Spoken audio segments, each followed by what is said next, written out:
training methods and say, oh no, you need to do this stuff, but they seem to forget he spent 20 years doing that stuff. Yeah, I spent 15 years doing that type of training. I stuck with that type of training, built my total up to a 1945 within about a year after the 1620, which you got to keep in mind is still only 100 pounds over where I was. Get a higher body weight, actually 2 body weights now, I was at 275. I got stuck at 1945 for about 3 years. It was really about 3 3/4 years. Wouldn't go anywhere. So the only thing I could think of was research more and read more. So I go to the library, I look up the Soviet sports reviews, I look up the NSCA journals, I talk to all my professors. When you're in college, you think all the answers are in college, okay, because that's what you're taught. So I'd ask my exercise physiology instructor. Say, oh no, this is what you got to do. Got to the point after 3 years that told me I had reached my genetic limit. I never even heard that term before. But I started thinking to myself, no, wait a minute. How do you reach a genetic limit? They said, well, I hit my ceiling. You know, there's no way I can go up. I can have a good day or I can have a bad day, but this is as far as you're going to go. It doesn't make sense to me. So I started kind of buying into it a little bit. And then I started thinking for a second about the genetic limit, and I posted this on the Q&A actually on their internet not too long ago. But I'm sure everybody in here can agree that Ed Cohn could put 5 more pounds on his squat. Everybody agree with that? And he's probably one of the most gifted lifters in our sport. And I don't say that to criticize him, because he's taken that gift and built it to an astonishing level. He had to do that. His genetics alone did not total 2,400 pounds. His genetics alone totaled about 1,700. You know, all the other he had to work for. But if he can put 5 more pounds on his squat, okay, and then you take the guy over here who's got no genetic ability, he can put 5 more pounds on his squat. What about after they put that 5 pounds on? Can they put another 5 pounds on? Of course they can. Over the period of time, all those 5 pounds. Now keep in mind, with those 5 pounds, one guy might spend 3 years trying to get 5 pounds. You know, another guy might have to change his training altogether. Another guy might have to try to add in special exercises. Another guy might have to go up a weight class. Another guy might have to get psychological counseling. Okay, it's not easy. Some people got to fight like hell for 5 extra pounds.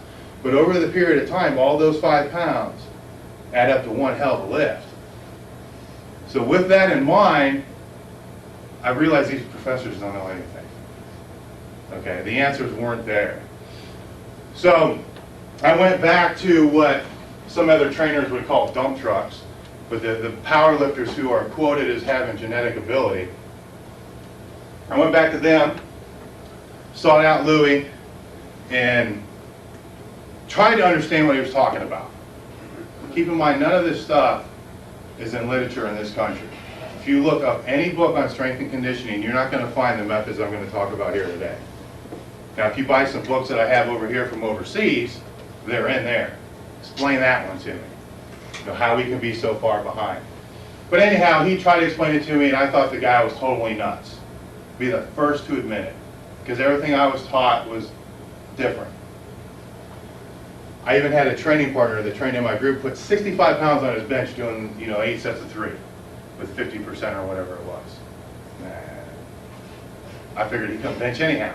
He only went from like a 360 to a 420. It still wasn't close, so I figured it doesn't work for that. Anyhow, to make a long story short, I blew my pec out. Okay, I tore the tendon out of the humerus and had to have it surgically connected. The meat that I tore it out, Louis walked up to me, basically smacked me in the chest and told me if I don't change my ways, I'm going to be twice as crippled as he is. And if you've ever seen him, he's torn off both biceps, he's torn a pec, he's had knee surgery, he's been through the grinder because of the progressive overload training. So at that point, I figured, what do I got to lose?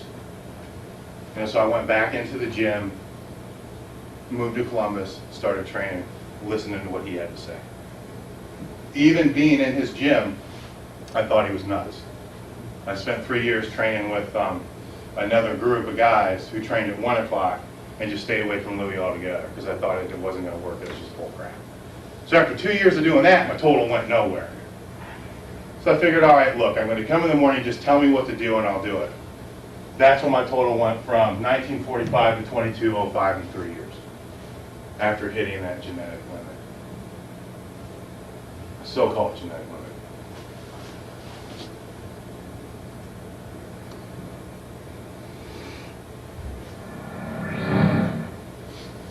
Okay, what I'd like to do right now is to get some information from you guys, because throughout the seminar I kind of customize it as we go.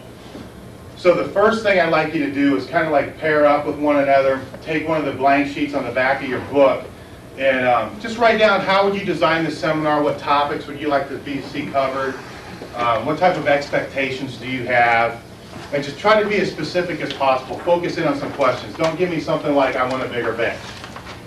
Okay, give me some specifics that we can work with here, and we'll just take about 4 minutes or whatever and go through and do that. Just use the back sheet of any of the sheets. You got 2 guys, 3 guys, pair up however you want. Introduce yourselves. Turn on the outline that I've set up for you guys today, and I am going to incorporate in all the information that you just gave me up here as well to cover all that. We're going to go over training paradigms a little bit. We're going to go over traditional training methods, the philosophy of physical training, defining relevant terms, a basic training template, putting it all together, other methods, attitude. We'll have lunch. Hopefully, we'll have lunch about 12:30 is when I'm kind of shooting for. Then we'll meet back at the gym an hour after that. Okay, we'll see how things go. It all depends on question and answers. If we don't get out of here till 3, that's fine. We'll be in the gym till 7, but that's fine. I want to make sure that all you guys leave here today, all your questions answered, that you know what you have to do, know how to do it, and that you're motivated to do that. So those are my 3 main goals. And then when we go back to the gym this afternoon, we're going to go over all the different exercises. To answer some of these things very quickly, as far as sets, reps, putting it together, the overall picture and all that, I'm going to go over, I've taken our basic training program and divided it into different phases to help explain it. I'm going to go over what I would consider an introductory phase, which is getting somebody started in the training. Okay. How you get somebody from ground zero to even begin this program. They go into a basic phase, a circle maximal phase, and some of the other phases that we go through. Most of you guys in here are going to stick in either the introductory or the basic phase exclusively. The circle maximal phase will apply to some of you. So while I'm going over the circle maximal phase, that's probably the most complex phase that we have. I'll be honest with you. It's not going to be real easy to take in. If you're feeling lost as I'm going through that, don't worry about it. Don't strain yourself. If you get to the point where you need to go through it, you just call me. It's very simple. Okay? You'll see and be introduced to it. This is the phase that Louis has been writing about the most right now. It's how you peak for a competition. But we'll go over that. We're going to go over the sets and the reps. When we get back to the gym tonight or this afternoon, we're going to go over all the different the training techniques, the stability stuff, some exercises for football, how to train on some limited resources. Training alone's a little tricky. For the max effort work, I wouldn't worry too much about it if you have a power rack. Okay? I wouldn't worry about the good mornings, because I'll tell you what, I've only met one person in my life that could unrack a weight that was too heavy for him on a good morning that actually went all the way down. Okay, if you've ever done any max effort good mornings, you're going to walk the bar out, you're going to set up, you're going to start to bend over, you're going to say hell no, and you're going to step right back in the rack. Okay. I will guarantee it. Something's got to be wrong with your head to go all the way down. And I've only seen one person that could do that. All right, so don't worry too much about that. The other thing with the good mornings that I'll touch on a little bit too, if you have a strong core, okay, your abdominals are strong, your obliques, your lower back is strong, you're not going to hurt yourself doing max effort work on good mornings. Okay, for so long through my history in the sport, everybody said you got to do good mornings, but don't use more than 135. Do sets of 10 because you're going to screw your back up. Well, that doesn't make much sense. Now I know better. Go heavy on the thing, make your back stronger. You don't have a problem. You don't have any back problems. That's one exercise I'm afraid of. Good mornings. I still don't know.